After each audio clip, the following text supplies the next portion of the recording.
Guess what date it is? King Kong Day. In some foreign land, maybe. Yes, that island, Skull Island, wherever King Kong is from, is King Kong Day. Yeah. But for us, guess what day it is? Jason Murders People Day. Yes, except for technically in this one, it's not Jason, it's his mom. Wait, why'd you give it away? People want the mystery. Now you gave away the mystery. The movie came out in 1980. So? You can do spoilers 42 years later. Little kids don't know this movie. All right, folks, we are reviewing Friday the 13th from 1980. If you haven't seen that movie, I don't know what to tell you. Because this is going to be spoilers, heavy spoilers all throughout. The truth is, we can't be non-spoiler for a movie that's 42 years old. We just can't do it. And also, we're going to see if there's anything that makes any damn sense to this mystery that we've been given. Yes, and we're going to see if this is a Sherlock Holmes level mystery or Scooby-Doo level mystery or whatever's below Scooby-Doo level. You know, I got to say, I don't know. I was thinking about how relevant Jason is in today's pop culture and the cultural zeitgeist. I feel like even like 5 years ago, I feel like on Friday the 13th, you would see a lot of stuff on Facebook and a lot of people would be talking about it. Today, I didn't really feel much of a presence of the Friday the 13th holiday. Like nobody mentioned it. I didn't see any posts on Facebook about it. Has Jason become not really present in the pop culture anymore? Here's the question. Did you even get on Facebook today? I did for the specific reason. I was like, hey, It's Friday the 13th. You know, I'm subscribed to horror groups, like 3 of them. And I still don't think I saw anything that was out of the ordinary. Like, there was no Happy Friday the 13th. Usually there's like a, hey, what movies are you guys watching today? What channel has a marathon? There's usually like a discussion going on. And that's with the horror groups. I didn't even see that. So, and then my non-horror movie friends even sometimes will be like, hey, because they never watch the movies, but they're like, they know I watch them a lot. So they're like, hey, which one's the best one? Which one should I watch? Nothing. Nada.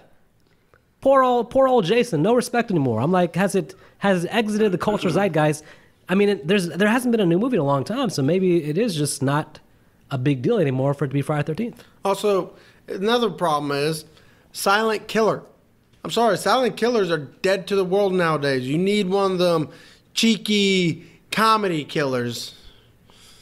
Well, you can't really get fear out of someone who just stands there menacingly. Okay, but I got with a giant ass machete that will cut you in half. But there's a very strong counterpoint to that, which is that Michael Myers, Jason's cousin almost, let's say, his metaphorical cousin, is the most popular. The last 2 movies he did were the biggest slasher movies ever. So it still makes no damn sense to me. My point is, like, in the cultural zeitgeist right now, it's Michael up here and Jason way down here and Freddy way down there. Well, Michael done took the crown. Well, the reason why Freddy's way down there is because no one can play Freddy anymore. Well, yeah, and also because the last memory they have is that damn remake. If the remake killed the series. Not true. There is one more memory that came after the remake, and that was in an episode of Modern Family where Robert Englund reprised the role. No. It's an episode of the Goldbergs. Oh, the Goldbergs. I thought it was Modern Family. Whatever. Either way, Robert Englund reprised the role as Freddy. It wasn't popular enough to actually do anything, though. Well, that's because it was on the Goldbergs. Well, I mean, Bill Goldberg is a great wrestler. Imagine if it was on Boy Meets World. That's true. That would have been nice. Yeah, I'm just saying, I feel like, you know, and I was on I've been on the horror Reddit discussing this sometimes, and it's like... You're on Reddit? Yeah, sometimes I get my old man yelling at the clouds thing going where... Because everybody on there is basically 15. But they've done their research, so they think they know everything. So they talk about Michael and Jason, and I bring up sometimes that, hey, the thing is, yes, Michael's having his moment now. But in the 80s, in their primes, Freddy was by far the most popular. Jason was number 2. Michael was number 3. And I would say Jason, as soon as they make a new Jason movie, I think he'll be right back up there. Because even like, say, 5 years ago when you had the Friday 13th video game, Jason's been the pop culture for the new generation. Just they need a movie to come out. Well, the thing is, they still have to finish off that damn court case. that's been going on. Yeah, the damn writer of the movie we're reviewing today, the first one. And Sean S. Cunningham. But I'm pretty sure I read that the writer won. Oh. So I don't know what that means in terms of, does that make it easier for us to get a movie or not? But there's some weird thing apparently where he has the rights to, I guess, the first movie, but he doesn't have the rights to the Jason character from the sequels. But technically, he still created Jason because Jason's in the first movie. So it's very confusing. I mean, you could probably use the hockey mask version of Jason, but I don't think you can. They're not allowed to call him Jason now. It's very weird, confusing. There was a Facebook post that went into the details about how weird it is that, like, Sean Cunningham still owns sequel Jason, but doesn't own the first movie Jason. But because he's called Jason the first movie, like, the name still belongs to the writer now too. So it's very weird. So I don't know how they're going to figure that out. Well, it just means they're both going to have to work together in order to get another script written. Otherwise, Sean S. Cunningham can't use the name Jason, whereas... I'm reading the great book, Crystal Lake Memories, which goes into detail about all the Friday the 13th movies, the behind the scenes. They interview the creators, producers, writers, directors. And in the book, they actually go into detail about, you get Sean Cunningham's perspective in terms of the first movie and Victor Miller, the writer's perspective. And they even say in the book, like, after the first movie, their friendship ended after that first movie because Victor Miller felt like he never got, like, I guess either like royalties from it or some kind of money from it. Like, he was basically left out financially, even though he wrote the movie. So they've had like an estranged relationship since the first movie, but before the first movie, they were really close. But after that, it's so this lawsuit, although surprising, is like they've been having issues with each other for years. So maybe them coming together to work things out may not be on the cards, but they got to figure something out because Jason, there's a built-up demand right now for a new Jason film. And as soon as it comes out, it's going to be huge, but someone's got to do it. I mean, hell, there's built-up demand for almost every new old icon getting their own thing, except Chucky, because he got his own thing. But yeah, still, and now Michael, because Michael's came back. So yeah, so everyone still wants to see what they can do with Jason. I mean, granted, a Jason movie would just be one giant gory mess. But who wants an actual story with Jason? I just want them to go back to grassroots, give me a cabin, woods, teenagers there for a weekend. Death.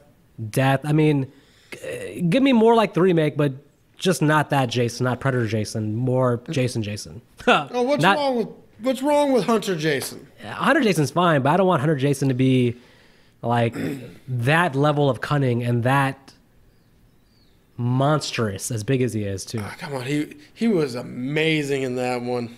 If you because I like Hunter Jason, but for me, my childhood is synonymous with Zombie Jason. Zombie Jason was only in 4 movies. But I feel like they're the more entertaining movies. So. Oh wait, 5. Yeah, in the cultural zeitgeist, Zombie Jason is the Jason people know, not Running in the Woods Jason. I think. Kane Hodder Jason is the more popular Jason. And Kane Hodder only did 3 Jasons. And we can't really even count. No, he did 4. He did 7, 8.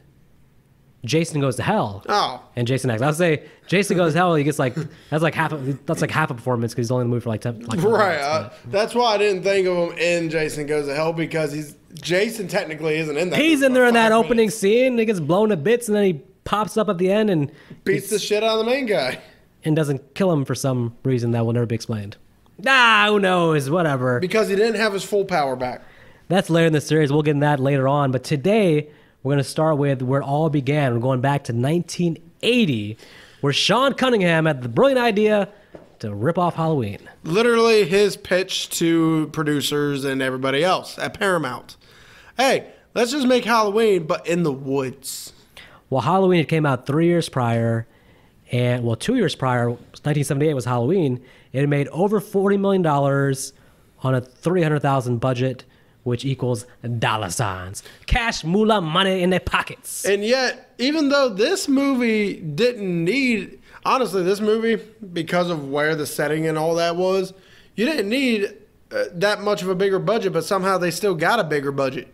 Slightly though. I think it was like what, like 500,000. I think you said 5.5, whereas Halloween was 300. But did you really need a full 5.5 in the woods? How many cabins did really see throughout this whole movie? 2. Well, this is one of the few movies in the Friday 13th series where they actually used a real campground, and it wasn't like a stage or like that. I guess that's probably why they spent so much. I don't know, but I mean, Betsy Palmer asked for a lot of money. I don't think so either. I mean, she only came for a couple of days of work, so I think she's only there for 2 or 3 days. Well, she also needed to pay off her car. Yeah, that's what I'm saying. She basically, the money she used from there, she paid off a car. So it couldn't have been that much. What kind of car did she get that was worth the amount of money they paid for? I honestly don't think it was that much money. I think it was like $10,000. Really? It was very low. Oh my god! And she literally was just like, "Well, this will pay for the car I'm looking at." But yeah, it wasn't. She didn't get like 100,000. Again, the whole budget was 550,000, not 5.5 million. Just to make clear for the audience. So I mean. Like I said, they did a good job of copying Halloween. I mean, it's weird to think like, let's copy Halloween, and then somehow you get like a movie in the woods with camp counselors. What the hell does that got to do with Halloween, which is in the suburbs with babysitters? But I guess it's the same principal idea. Random man or woman stalking teenagers, killing them after they have sex. It's a very easy formula. You only killed 2 of them after having sex. The others didn't even have sex. That's true. Even though Brenda really tried with Adrian. That's true. Well, no. Think about the opening couple also. Yeah. Well, they tried about to. to. Yeah. I think this movie, I think the Friday 13th series did sort of pick up on the formula of sex equals death. Yeah, I think Halloween definitely either Halloween or Black Christmas. I don't think Black Christmas had premarital sex, but the main character was the one that was having it. It's funny when you see interviews with all the filmmakers of all these movies. They all claim that, no, that's an unintentional coincidence. We weren't doing any kind of morality play here, but it's like, yeah, but if it's in every horror movie, something's going on there. It's consistent where the characters have sex and die. Maybe it started out as a coincidence and then slowly turned into a trope. Yeah, by the mid-'80s, certainly every horror writer was putting that in the script of like, hey, sex. Death. They die the next scene. Yeah, so maybe it didn't start off that way, but definitely it became a big-time horror trope or cliche. Let's backtrack a little bit. We might as well give the timeline. I mean, outside of the Halloween timeline, the Friday 13th timeline is almost just as messed up. Nothing can be as messed up as the Halloween timeline. But well, yeah, because after part 4, then we jump to 2010, then 2015, 2020, 2050, and then what was Jason X, like 2097? Yeah, I mean it was in a futuristic space movie. So yeah, so. So anyways, the first one, though, let's backtrack a little bit. The movie starts off, what, in like 1980. It was still 1980. Either 1980 or 1981. Whatever one of those days where June 13th fell on a Friday. For these original 2 that die. For the original 2 that die. I'm saying let's go back to because the opening scene is these 2 teenagers. I don't think they give a date exactly. Because they don't give a date. They don't really give a timeline. We don't even know about Jason drowning or any of that because no one even talks about that until at the end of the movie. Much later on, yeah. Yeah, and she doesn't even say that those 2, the trucker was the one who mentioned it, but he didn't give us a timeline between them and the 2 kids either. Well, somewhere between Steve Christie opening up the camp and that being somewhere between Jason drowning, the fires, and then those 2 deaths. Yeah. Wait, let me go back. This is all too confusing. What are they? Let me cut all this out the last 2 minutes. Okay. Timeline-wise, we know that at some point back in the 50s, Jason drowned. Yes. And upon drowning, the camp was closed, and then every once in a while, someone tries to open the camp back up, and something very mysterious happens, whether it be fires or 2 deaths. And this opening scene we get is the 2 deaths. Where one kid gets shanked. Yep. And prison style. And the problem is, I'm just wondering, you hear that loud pitched scream. Kumbaya, I wonder who the Kumbaya was blocking out the sound, so nobody could hear it. You're going to say, like, why didn't the other counselors hear about it? Well, there's that. But there's also, who did the screaming? Ah! I know it was a high-pitched female scream, but if I remember correctly, I think the camera was actually showed her as the scream happened, and she didn't even open her mouth. So could it have been the guy who screamed? Did you notice our first clue is that they seem to both recognize? I took it as they recognize who had stumbled upon them. They weren't intimidated. They were more, oh shit, we just got caught. The guy reacted it seems like he reacted in a way that a woman had caught them. It was weird because he was kind of like, he reacted in a way of being like very shy. Whereas I feel like if a guy came up, he wouldn't react. He reacted like very like shy in a way that you would like if an old woman walked up, like came upon you. It's very interesting like to watch that. If a dude stumbled up, he just like, hey dude, like, get out of here, man. Yeah. But he reacted like as if his teacher walked in on something. So there's a little hint there that this is going to be kind of like an old lady. We'll later find out that it's the cook at the camp, the chef. Yes. So when murders start happening, always suspect the cook first. Pamela Voorhees. Unless the cook is really good, then let them kill people because they're still making good food for you. Yeah, but who knows? That meat, she could be like in Sweeney Todd, the meat pie maker. Cannibalism. Yep. Damn it, man. Next time I eat meatloaf, I'm thinking about cannibalism now because of you. Well, don't eat meatloaf. True. Eat chicken. At least you know for a fact chicken is chicken. Chicken nuggets. Exactly. Then again, I don't know. I don't know if people are considered white meat or red meat. Wrong meat. I think that means no, Bob. Wrong meat, always. I think we just need to ask a cannibal that question. Yep. Where's Hannibal? I don't know. Mm. Let me just say, this opening scene where they die, it's pretty creepy. It establishes a mystery. There's an unknown killer. The score of this movie, I think I've heard it so much that I can't consider it scary because I've heard it so much. But if I was watching it for the first time, I can see where it's a creepy score. It's well done. Harry Manfredi? I think that's his last name. He does a score for almost all the Friday the 13th movies, the Paramount ones, the first eight.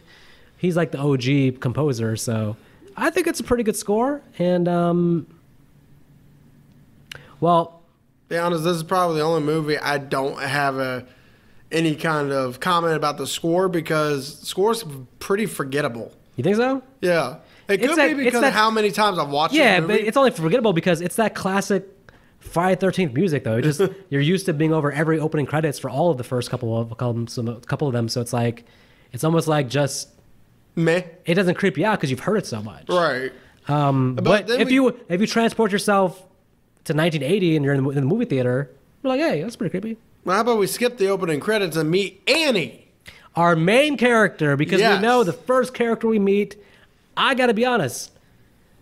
For me, I mean, okay, Scream aside, subconsciously, when you introduce us to a main character, or the first person you introduce us to typically is the point of view character, and you immediately get attached because she's the first person we see. And she most likely met Rutger Hauer because she is hitchhiking.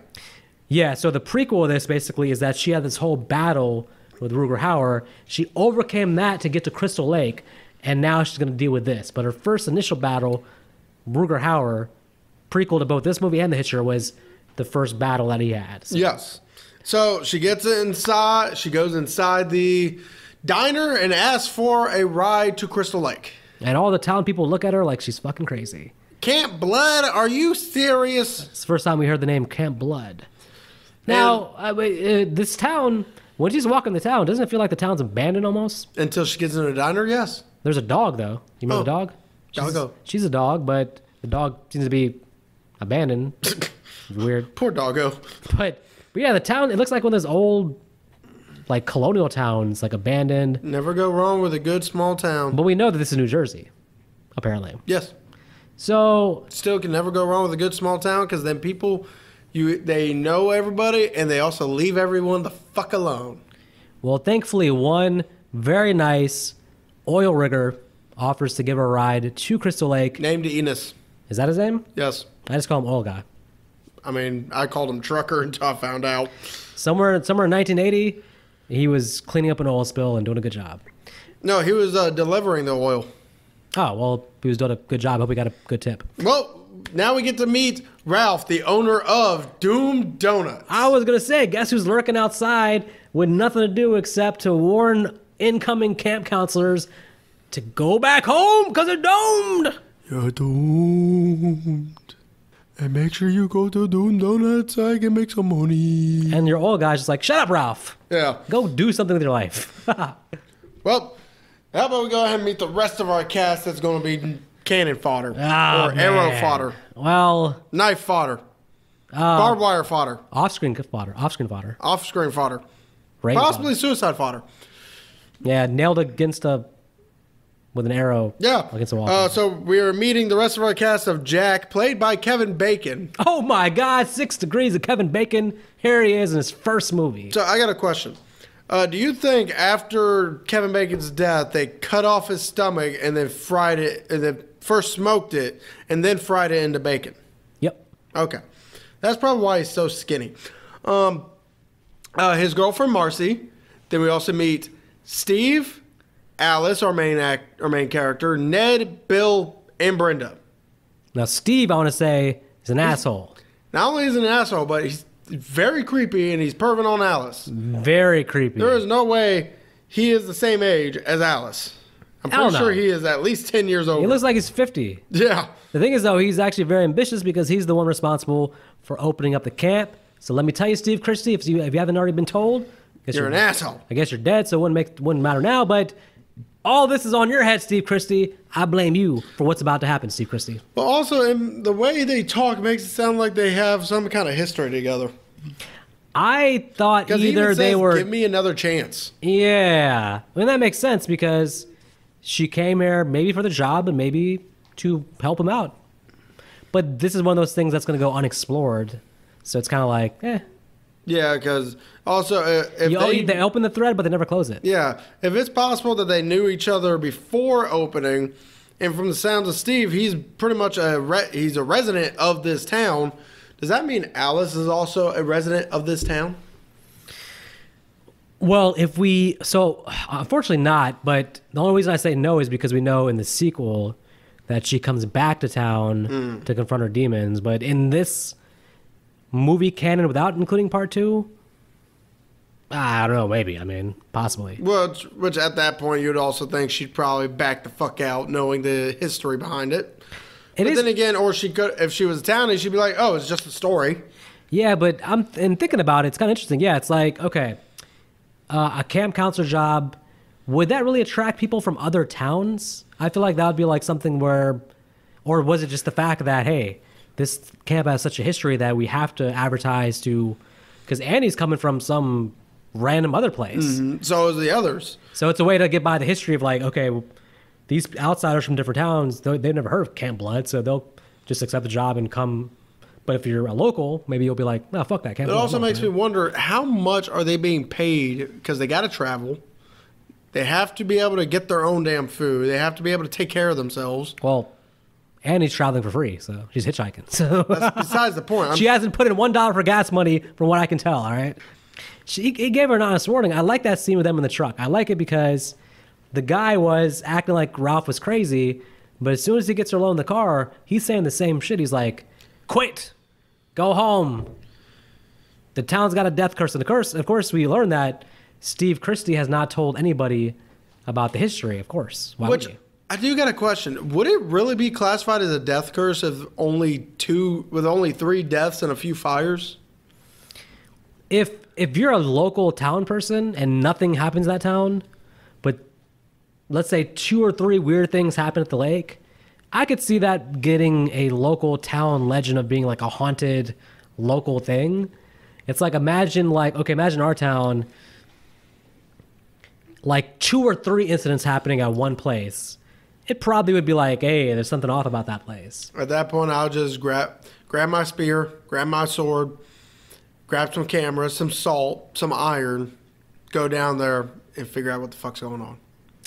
And I would bid you well and look for a new co-host. You wouldn't join me? No. It would be a great vlog. We need the podcast to carry on after you've been decapitated. It would be a great vlog, my guy. You'd be able to film everything. The filming of you with the arrow through your head through the door.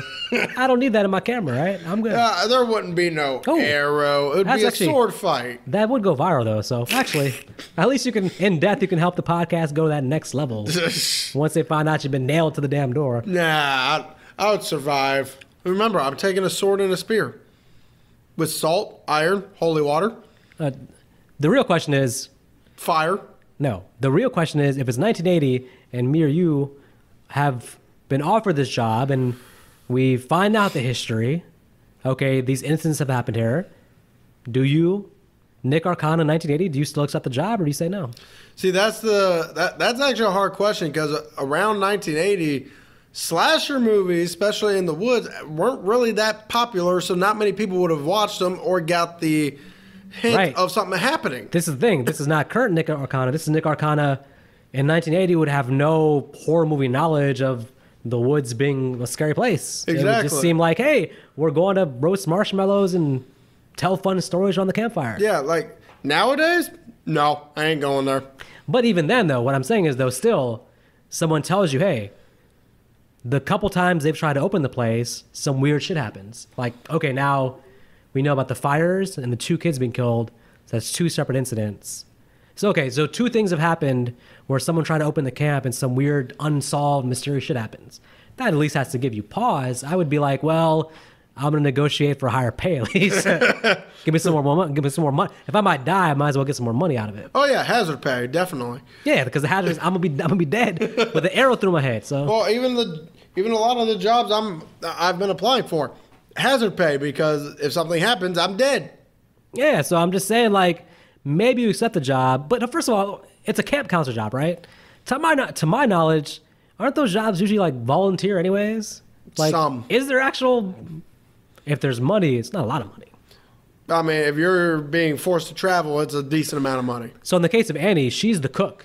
Yeah, So she should be getting she's getting a paid. decent amount of money, and I can see where she is probably trying to break into cooking. So this is a good experience to have on her resume. I And cook- that's another problem. We hear she's a cook, but we never get to see her food. I wanted to see how she does as a chef. Well, not only that, but let's say forget everything else. Like for the rest of the movie, like how are they eating? Seriously, Who's making the food? the snake that gets beheaded. Oh man. Well, damn. Some motherfucking snakes at the motherfucking camp. Where's Samuel L. Jackson when you need him? Which, by the way, I feel bad for the owner of that snake. That's pretty raw. That was a real snake they killed. Yeah, 'cause that it is was crazy. It was what Tom Savini's friend. He goes up to him and says, "Hey, can I borrow your snake for a scene?" He says, "Sure." Snake was people friendly, but they didn't tell the actors. So of course the actors think it's a real snake trying to hurt them, and they kill it. Wow. That's a horrible. And I don't like snakes, but that's horrible. I'm wondering why Tom Savini didn't stop him. He's like, "Whoa, don't kill him. Your reaction's fine enough." Well, I like Tom Savini, but he strikes me as somebody who might be a little bit off kilter and a little bit creepy. So maybe he was like, "You killed that snake." Yeah, cool. and ended his friendship with that guy. I understand that. Imagine going and seeing that happening. I can understand that. All right, so yeah, I'm getting higher pay. It sounds like you would still accept the job because basically you're like, hey, it's 1980. You know, kumbaya. There's no killer in the woods. Yeah, again, but because you wouldn't have the horror movie knowledge everyone has today. It's the same idea with her hitchhiking so freely. Us on a random country road, we're not going to be hitchhiking like that. Exactly. And cars were really hard to come by for everybody. They're still hard to come by, but now there's credit. But look, let me say this. I got to say this for this movie. I immediately like Annie. Just with 2 scenes. She's so likable. She's so cheery and happy. And Let's watch her throat get slashed. I really feel like, can we just follow her and No. make her the main character? No. Why does she got to get this Jeep, man? Because she decided to get in the Jeep because a frail old woman was driving it. Who gets in the Jeep when the driver has not said a word, has not communicated, has not said hello? Where are you traveling to? I'm not jumping in no car with somebody who's not communicating. I'm not getting no feedback. Because of Halloween, killers now speak in orchestral score. That's fine, but this isn't. And if that killer spoke before she jumped in, she would have jumped right the fuck back out. Yeah, that's cool. I mean, I like Beethoven too, but I don't want to die. Too bad. So Annie does try to get away when she jumps out the Jeep. That's a bold move. You don't see that often in horror movies. Usually, she would just sit in the car and keep complaining. But once she senses trouble, credit to her, She jumps out of a fast-moving Jeep, Yeah, because breaks her shit. Pam decides to rev up the. Now I'm just wondering. Where the hell was she taking her? What was the plan? Where was Mrs. Voorhees taking her? Because was it possible Mrs. Voorhees was just going to drop her off in the middle of nowhere and then drive away? It's like, okay, she's away from the camp. I don't need to kill her. Well, I'm just thinking about the logistics. Like, okay, if Mrs. Voorhees is driving and you're in the passenger seat, if you think about it, you have the advantage because she's driving. She can only do so much while she's driving, and she sped up the car. You attack her, you're like, hey, oh, we're going to die? This fucking car's flipping over 5 times and we're both dying. Think about it. As long as she was driving, Annie's kind of safe. She can't really kill you and drive at the same time. She has to stop and park the car. So while she's speeding, that's when you attack her. Well, here's the question. If Mrs. Voorhees didn't give a shit if she died, She would does, you really would have won? This is the start of her plan. She cares. She's planning the shit out of this. So jumping out the car, I don't know. I mean, you broke your shit, and then the car immediately stopped and reversed and Hunted you down, and apparently it was Mrs. Voorhees, even though that was definitely a man's body, slits her throat. And I feel so bad watching that happen to Annie. So I'm only going to mention what the killer's wearing just because even though my theory is it's still Jason behind a lot of this, to be fair, we have to go with what the killer's wearing. It's the only clue we get, and the killer is wearing black pants and a plaid shirt. I think that's Betsy Palmer. That sounds like the mom from Brady Bunch. I was wondering where I recognized her from. No, it's not actually her. But she is from some famous thing from back in the day. Some famous thing I cannot answer. I don't know. It was before my time, but I know Betsy Palmer was apparently a famous name when she came into this movie, so and needed a nice car. Like I said, I'm pretty sure that kill and a lot of these kills is Jason, not even Mrs. Voorhees. But the problem is, so I almost feel like let's talk about that more in the part 2 podcast. Well, we can do here because it's like to think that way. You have to have seen part 2 within just the part 1 context. This is still a whodunit. We don't know anything about Jason or anything at this point. Yeah, but again, no one's going to think a woman after they see that body. Everyone's going to assume, okay, this is a dude. You can even tell the hands are a lot more muscular than a damn woman's hands. And the body's taller than Betsy Palmer. Look, if you didn't have a problem with fucking Amber from Scream 5 do all the shit she did, I don't want to hear you complaining about at least Mrs. Voorhees has old woman strength. And also, I want to bring up when right before Annie dies, she's looking up at the killer. When she's standing up, she's looking up. Do you think Miss Voorhees, when she does her killing, okay, theoretically, let's say she's a killer. When she's doing her killings, do you think she was wearing a mask or she's just like revealing herself to be like an old woman? She's most likely just revealing herself. I think if she's just that old woman, I feel like a lot of people were just nonchalant with her every time they saw her, if they saw her. I feel like Annie, if you're standing there, it's a woman coming at you. Just survival instinct. You wouldn't just sit against a tree with not even put your hand up to block it or anything. No, I mean, she really just very happily takes that throat slit. I mean, if you're a cook, there's a good chance she's probably a pacifist. And I don't mean a pacifist through somebody's face. But think about this, though. I'm just thinking about this. Anybody, if someone has a knife, right, they go for your throat, right? Any defense mechanism is at least, at some point, going to put the hand up to the throat to try to block it. Even while she's getting her throat slit, her arms stay by her side. Well, it just makes no sense. Well, to be fair, if she defended herself, she would have won. Yeah. So, and that's why I feel like maybe she was wearing a mask, because if you see your attackers like someone like, yo, I can take her maybe. Well, remember, you would like just tackle or something. So you're telling me Annie jumped in a Jeep with this woman wearing a mask? No. Exactly. So she knew who was coming after her. So yeah, but she reacted like she was very scared. I mean, I know she has a knife in her hand probably, but man, there's no way Betsy Palmer walking at you is like an intimidating, scary thing. I'm sorry. Even me, I'm like, well, that's I'm like, you're gonna slit my throat after we like struggle on the ground, but I'm not happily like laying against this tree waiting for you to slit my throat. Well, to be fair, I guess the only other clue we get that this is a woman is against the guys. She does not reveal herself to the guys. Yeah. Think about with Kevin Bacon's kill, with Bill's kill. The only kill she really got was Steve, and that was because he recognized her, went into the knife. You'd think you'd see the knife. Well, it's a strategy thing where it's almost like she has to. To be fair, she has to, like, low key go behind their backs to kill them. She can't like. It's not like later movies where Jason can just walk up on a dude and just overpower him. Right. So that's kind of clever. That some of the kills, you can say okay, but wait a minute, how did she get underneath that bed though? She probably was already under there because that's where she killed Ned. Ah, that's right. She was on there for a long time, though.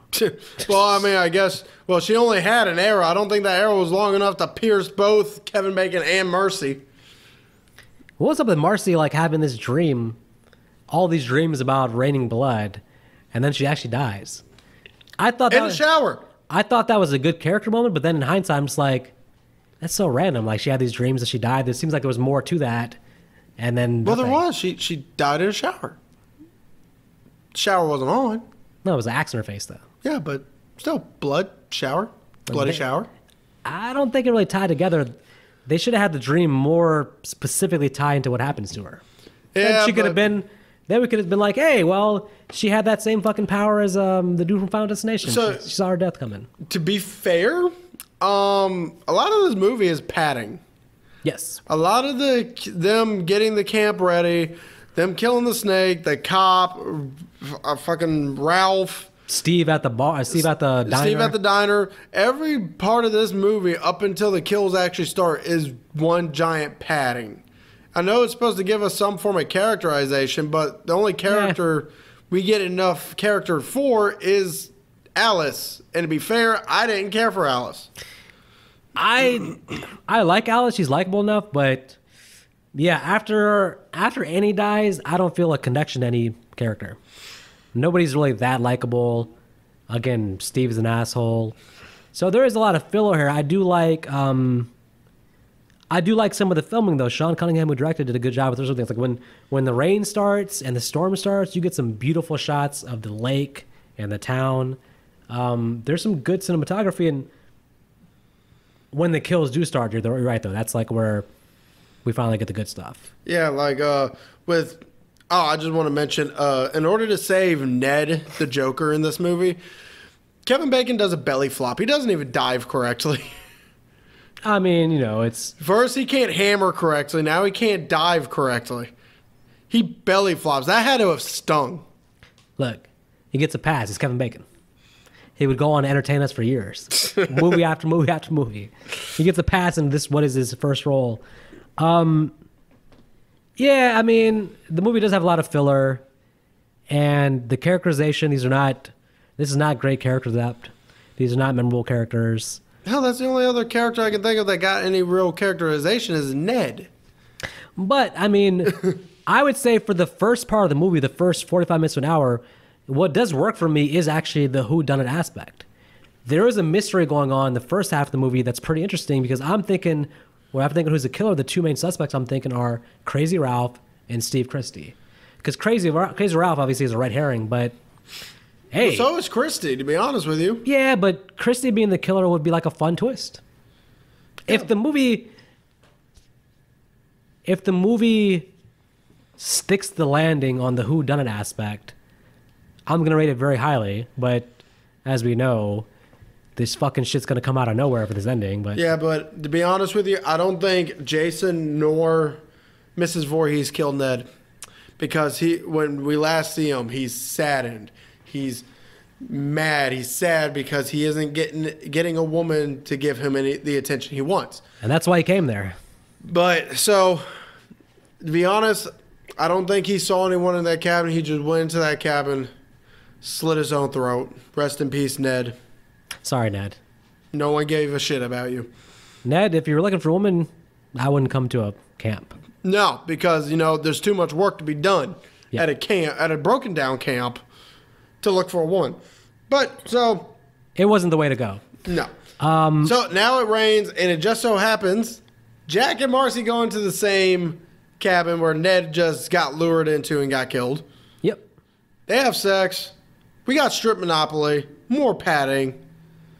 But this Kevin Bacon death is pretty good though. Oh yeah, so You gotta give props again to the master Tom Savini. Yeah, granted, I wish I would have seen this in the low quality theaters back then because now you can clearly see the, Kevin Bacon's real head over top of that dummy. Yeah, I feel like it's very well done for 1980. Yeah, I mean, obviously done today, they could probably hide it a little bit better. I mean, it's still a very memorable scene. Because just think about having an arrow very slowly going into you. It's not causing that big of a hole, so not a lot of blood comes out until it actually gets pulled back out. Yeah, and there's a nice sort of suspenseful build up to Marcy's death. Mm. It wasn't like cheaply done. The only thing with the axe thing is that you get that sort of cutaway in the middle. Well, yeah, they needed to put the effects on. Yeah, but man, these days you could actually get like the straight axe to the face. Oh yeah, so we get the cutaway. She has an axe in the face, which still looks like a pretty nice effect. It looks good. Yeah, Savini does a great job of the after effects of the deaths. Look amazing. Oh yeah, and then we get probably the most egregious death in my opinion. And that's Brenda's because we still have no fucking clue what happened to her. Yep. She literally hears a little kid. How is a grown-ass woman able to copy a little kid's voice? I don't know. I don't know either. A lot of practice. But that's what happened. I guess she's a ventriloquist because then Brenda goes out there in the rain in her nightie. And I just want to mention, I said this a lot during our watch-alongs, but since those are off, I have to rant about this now. Who in the fuck is going out in the rain in your underwear? With no jacket, no way to protect yourself from the elements, barefoot in the woods. Come on, people. You're not me. You don't have tough feet because you've been walking barefoot all your life. Look, she's trying to catch pneumonia. She's about to get killed anyways. It doesn't matter if she gets pneumonia. She's a dead man walking anyways. They don't know that. They should still be. I don't care if it's to add sex to the movie. You already had sex between Marcy and Jack. You don't need to show us a girl walking around in her underwear. I think personally, she knew she was going to die. So she said, forget it. I'm going to die comfortably in my underwear. If I was going to die comfortably, I'm going to be butt-ass naked. In the rain? Yes. What is freezing rain? I mean, judging by their reactions, it is freezing rain. Yeah, actually, that's not comfortable, right? And also in New Jersey doesn't get all that hot because it is more north than we are. Can we talk about Bill's death? Oh, yeah, Bill's death. So after Bill leaves, by the way, this editing is also a little weird. When Bill leaves, he tells Alice, hey, I'm going to go check the generator. Alice says, you need me to come with you, and then right immediately after that cuts to her sleeping. Yeah, and then they intertwine what he's doing with her waking up from the dream. Right. So, weird. Yeah. So she has no idea where he's at, so we get another padding scene of her making coffee in a tea kettle. Well, I guess if you need to heat up some water, you have no other way to tell if it's boiling. True. Even though you could just watch the water boil, but that takes forever. Right. And this movie's already taken forever, to be honest with you. Very much so. So then she decides to go outside, and oh, look, Bill's body. This is a cool-ass visual. Again, man, you got to give 4 stars to the makeup because Bill's freaking face, man, he looks like sad as he's posted up on that wall like that, on that door, with the damn arrow. And just the blood looks just perfect for what happened to him. Man, I like that. I like that visual.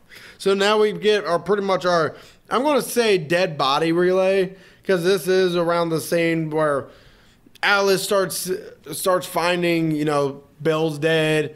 I'm pretty sure she finds the other 2 dead. And then all of a sudden, Brenda gets thrown through the damn window.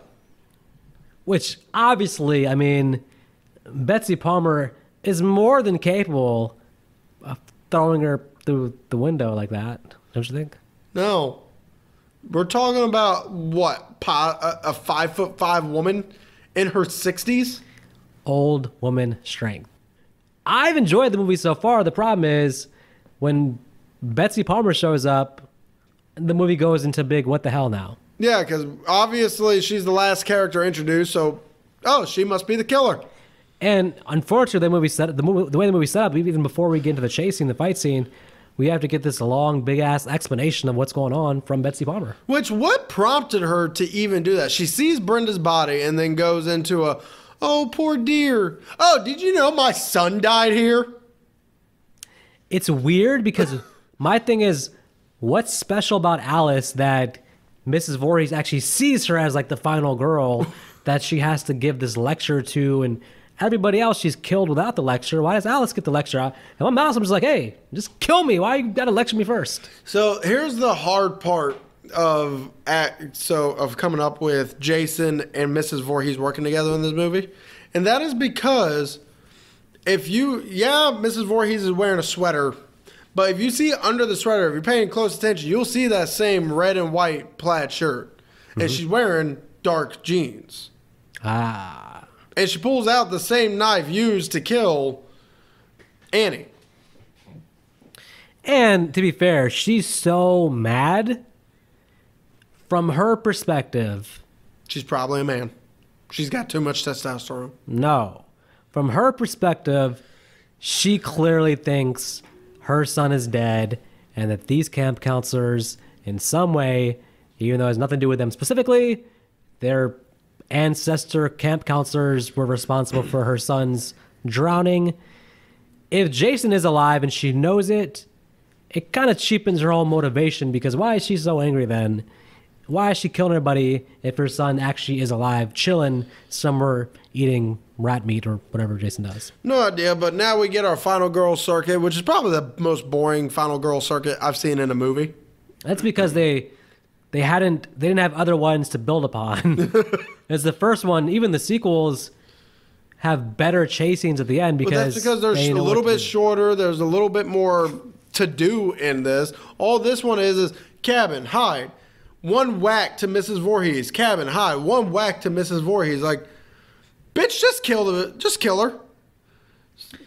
Yeah. And then finally we get this fight scene, which, from what I understand, these two were beating the hell out of each other. Yeah. I don't know if they actually had a grudge against each other or if they were literally just doing this for the movie. No, I was watching that fight scene. It looks like they're really angry at each other. Right. Because even Pam Betsy Palmer just grabs Adrian King's head, slams it in, and you hear it. I'm like, that's hard sand. That probably hurt. I mean, from what I understand, they were hurting each other. I can believe it. I mean, it's hard to believe because Betsy Palmer, I mean, she's just there to get the money for a car. So maybe someone told so into it. I mean, maybe someone told her, if you don't make this look believable, we're not paying you. Yeah, and Adrian King was like, okay, so here's how we make it believable. I'm gonna actually chop off her head. So I'm planning to actually take her head off. So. Yep. Final fight, decapitation. Which, to be honest, I was actually surprised there was any kind of physical conflict in this. I was just expecting run, and then finally Adrian King just cuts off her head. When I first watched this movie, off with her head. When I first watched this movie, I actually already seen the sequels before I saw this movie, so I was not expecting a legitimate fight. Yeah, I mean, props to that. Just for me though, once Miss Voorhees is revealed, I just don't buy any of it. I just wish she would have been somewhere earlier in the movie to make the whodunit make sense, because when you introduce a character who's never been seen before in the film, it's just bad writing. It's like you have to have them somewhere in the background, so when you go back and watch it, you'd be like, oh, well, there was a way to add this up. Like, she could have been a suspect.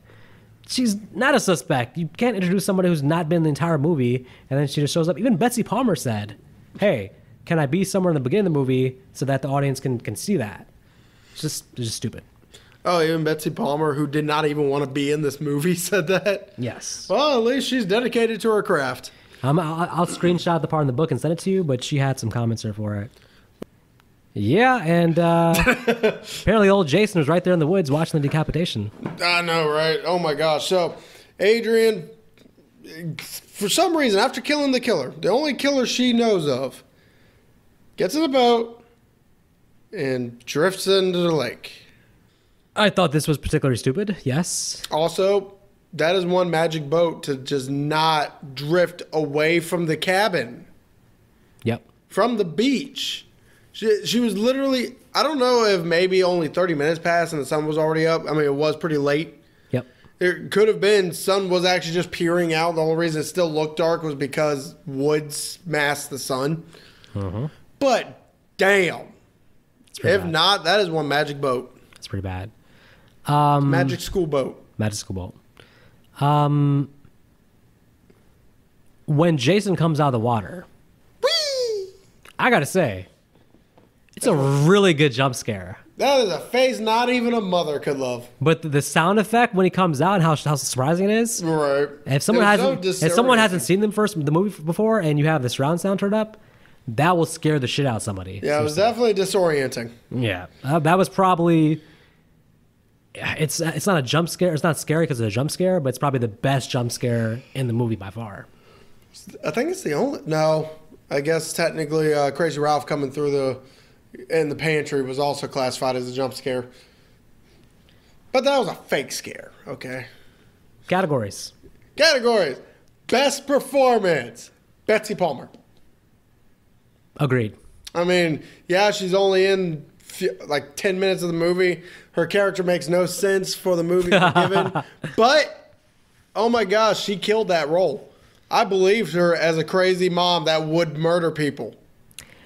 I don't like her character because of the writing of it in a way, but her performance she sold it well. Yeah. She might have been only there for a couple of days, but she brought her acting chops those couple of days. Oh, yeah. She definitely showed why she should have gotten paid the big bucks. And they should have got her back with Freddy vs. Jason. Yeah. Yep. She's still alive? Yeah. Damn. She knows how to live. She just wanted a little bit more money than they offered for Freddy vs. Jason. Otherwise, she would have. Even though she was only in 2 minutes? Yeah, but she thought she deserved a little bit of money, so. Yeah, that's fair. Anyway, so, worst performance.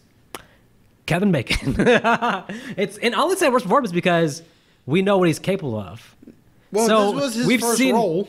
I know, but that's fine. But that doesn't mean that he gets a pass. That means the bar is higher because it's Kevin Bacon. You expect him to steal the movie at least. He doesn't. Not in 1980 when no one knew his damn name. Yeah, but he's so not memorable that I'm just like, man, come on. Oh my gosh. I can't believe that's the guy from Tremors. You're comparing him from his first movie to now when he has experience. Damn right. You lazy bastard. I'm giving it to Adrienne King. Oh my God. How dare you? She was a boring character to me. She felt like she didn't even want to be there half the damn time. The only part that was memorable was the damn fight with Betsy Palmer. That was probably because she thought she was going to die. Look, by 1980, at this time, they haven't evolved yet to give our heroines like depth and a lot of development. Just Halloween.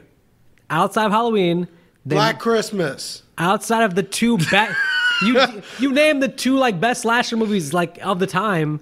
Yes, Those are like the only two of the time. and the best. What I'm saying is, all the copycats never took the time to actually give the hero. And there's more worried about the kills and the gore, but they didn't realize that hey, you have to have a likable main character to grab onto. Yeah, and we didn't get that. I thought she's okay. She's kind of a little bit generic, but compared to the other Friday 13th heroines, she was a little bit off. To be honest with you, I would have rather watched Brenda. She looked like she had more character, more fun with the movie. Yeah. Oh, and for me, Marcy. Yeah. Especially after her having dreams about that kind of stuff. She had these dreams about blood showers and stuff. That would have been nice to pay that off a little bit more. Yeah. Or as you brought up, Annie. Oh yeah. Well, that's really the main thing. Oh, wait a minute. Hold on. No, screw that. Best performance is Annie because she got killed so early. I feel like she needs some props for something because this movie didn't give anything to her. So Has she done anything after this movie? I don't think so. But even if she didn't, if you can be like, hey, I'm like the first major kill in Friday the 13th, that's still pretty significant. Maybe we should try and get her on an interview. I don't know if she's live, but I assume she is. I hope so. She ain't that damn old. Yeah, she looks pretty young here. So. If Betsy Palmer's still alive. I think Betsy Palmer's still alive. I'm not 100%, but I'm pretty sure. We know Adrienne King is. Yeah. Well, yeah, the difference is Betsy Palmer, I assume, was already 50 in 1980. Yeah. The rest of the cast is probably like 21. So. Yeah, so either way, best scene. Honestly, for me, this is a hard one. I'm going to have to give it to the opening scene. Because even though it doesn't really pay off, the whole opening's actually, it's dark, it's mysterious. It opens up the mystery of who this kid is even talking to. Yeah. And then just to all of a sudden kill them, has that score just booms open the very first time you hear it, as you brought up. It's creepy. It only loses its effect after the amount of times me and you have watched it. Yeah, for sheer memorableness, I'm gonna go with Kevin Bacon's that scene. I feel like that would be too easy. That scene feels like the one that always stands out when you think about the movie, though. Yeah, but that's why I didn't choose it. It's too easy. Well, it's because it's the best scenes. Worst scene. Oh God, Steve Christie in the diner. Just a random nothing scene. So I can't really go with that just because of how boring the damn Final Girl circuit was. Oh my gosh, from the point of Betsy Palmer revealing who she was to the actual fight they had, it was boring. I probably would have fallen asleep if it wasn't for me writing notes. Mm-hmm. I literally wrote in my notes, what the hell, get the show going. Damn. Yeah, true. Fair. I mean, we both have probably already talked about exactly what we'd want to change. The main character and also the whodunit aspect. Yep. Either add Betsy Palmer to more scenes to show her character, or to take her out and just have Jason do all the killing. Yeah, I mean, pretty much, yeah. Those are the two things. And then there's the change in the main actress from King to either Annie or Brenda. Marcy. Nah, I don't care about Marcy. Just give her, just pay off her death a little bit better. Maybe have the showers turn on when she dies. Yeah, something. So that way when she falls down dead, the shower hits her face and the blood just goes down her body. Hell, just make Ned the main character. Why? He committed suicide. Yeah, maybe he doesn't if they give him something to do, all right? This character had nothing to do. He said there's no, and also there's no purpose in me being alive, so... Well, no, it's not the fact that he didn't have anything to do with the script. It's the fact that he wasn't getting any women. Yeah, give him... And there's 2 single women. Yeah, let him do something so that he can have some hope to live, so... Also, I just want to mention, did you think there was any kind of connection between Alice and Bill? I thought the movie was trying to force it on us, and I thought maybe there could be. I did think that they were becoming friends at least, but poor Bill never got a chance to see that. Yeah, he got too busy getting shot. In the head. In the chest. In the chest and the head. Yeah. And the eye. Yeah. Final thoughts? Final thoughts. Well, Friday the 13th, the original. I've always thought, in my head canon, I always thought it was overrated. I always thought that it's one of those things where people know the series, they know Jason, so they assume the first one is some kind of classic. But really what the series is popular for is the stuff in the sequels, not the stuff from the first movie. You don't really think of Mrs. Voorhees, you think of Jason. You think of the hockey mask. You think of space, you think of Manhattan. Well, no, okay. You still think of Crystal Lake, but I'm just saying. The first movie, it's kind of like part 5, A New Beginning. It's a whodunit with a lot of off-screen stuff and a lot of weird stuff. It annoys me when in these Facebook groups you see, like, there's always all these polls of, like, which is the best classic original. It's like Nightmare on Elm Street, Halloween, Friday the 13th. Nightmare on Elm Street. Well, regardless of what you pick, my point is, Friday the 13th doesn't even belong in the discussion. There's 2 classic horror movies, and there's Friday the 13th. I'm like, just because it's the first in the series, we have to get beyond thinking the first in the series means that it's some kind of classic thing. A sequel can easily be better than the first one, and this series has numerous sequels that are better than this first one. That said, the things I do like some of the cinematography. There's some beautiful shots. The town looks good. once you get to Crystal Lake at night, it's a little bit dark and the lighting's kind of bad, but it's low budget, so I get that. The death scenes are well staged because Tom Savini's a makeup master. But mostly forgettable characters. And some of the deaths are more off screen. I think I'm going to be generous and give it 2 stars, being generous. Because I think before watching it today, I was thinking 1 star, but I can find the positives. I don't know why people think this is a horror classic. This is not a classic movie. It's mostly forgettable. 2 stars. All right, so for me, there's really only 2 things I liked. A few of the deaths and Betsy Palmer. And it's sad that Betsy Palmer was in the worst part of the damn movie. True. But overall, I did actually like the darkness feel. It felt more real because in a camp setting at night, you're not going to get a whole lot of lighting. True. So I did like how real it felt with that. The score would have added some creepiness to it when it's your first couple of times watching it. After a while, you're just watching it for some form of fun. Or at the very least, you're just watching it because you're having a marathon of the whole series. Right. Because I'm sorry, not many people are going to think to put this one on when they think Jason Voorhees. Especially with the hardcore fans knowing, well, yeah, it starts off the series, but it's not really the best one to start off with. But I guarantee you, most people who starts off with this movie probably didn't even check out the sequels. Well, no, if they do, they're just like, hey, where's the hockey mask guy? They're like, hey, we rented the wrong movie. Oh, right. But overall, the acting was so-so. It was 1980s. Probably a lot of actors who were just fresh, either out of college or very first movie. Kevin Bacon. Sitting there giving Kevin Bacon worst performance for his first movie role. What's wrong with you? Do we forget that you gave Tremors, my favorite Kevin Bacon movie, 2 stars? This is revenge for that. Fair. To be fair, it was 2.5. But to be honest with you, overall, this movie has a lot of padding. There's a lot of stuff that's inconsequential to the actual setup.